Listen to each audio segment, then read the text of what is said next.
қату маңызды медициналық және әлеуметтік мәселе болып табылады. Дамыған елдердің жұмысқа жарамды халқының 30-50%-ында, балаларда 5-20%-ында кездеседі. Егде адамдарда жас адамдармен салыстырғанда іш қату 5 есе жиі кездеседі.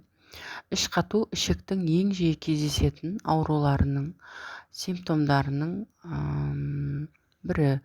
Үлкен дәреттің ішекте қалыптасуы мен жылжу процестерінің бұзылысы нәтижесінде пайда болады. Іш қату дамуының негізгі себептерінің бірі ол қозғалыс қызметінің немесе ішек бұлшықеттерінің моторикалық бұзылысы. Ішек қабырғасында ерекше бұлшықет талшықтары орналасқан. Біз оларды қолдарымыз және аяқтарымыз басқарғандай басқара алмаймыз.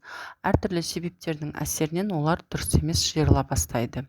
Нәтижесінде іш қату дамиды. Сонымен қатар, іш қатуға дефекацияға шақырту, яғни позывтың әлсіреуі алып келеді. Қарбалас күйбең тіршілікте ішекке мән беруді ұмытып, уақытында үлкен дәретке отырмаймыз.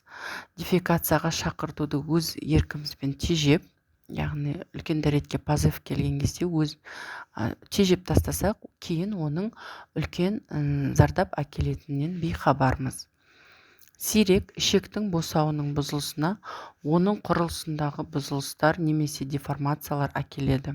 Ол кезде ішек құрамы қалыпты жылжи алмайды. Тағамды шамадан тыс қабылдау да іш қатуға алып келеді. Көп тамақ жесек, тоқ ішек сыйымдылығы мен ішек құрамының көлемі арасында сәйкессіздікте, ол өз кезінде іш қатуға алып келеді.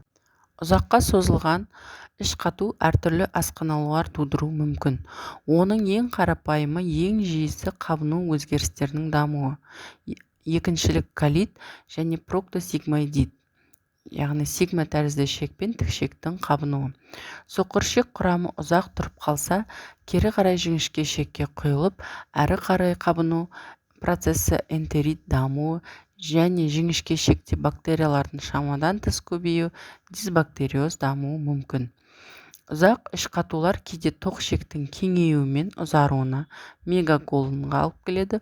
Ол іш қатуды одан сайын күшейтіп, тұрақтандыра түседі. Іш қатудың ең қорқынышты асқынуы ол тоқ ішек, тік ішектің рагы, қатерлі ісігі. Тұрақты іш қатулар тік ішектің әртүрлі аурулардың дамуына әкеледі. Жиі геморрой, тік ішектің сызаттарына, яғни трещиналарына, тік ішек айналасындағы мүшелердің қабынуына, парапроктит, онымен бірге басқа мүшелерде зардап шегуі мүмкін. Мысалы, іш қату кезінде іш қуысында қысым жоғарылайды, ол өт қабының босауына, апорожнениесіне, яғни кедергі келтіреді. Егер де сұрақтарыңыз болса, төменге қалдырсаңыз болады. Лайк қойып, комментарий күтемін.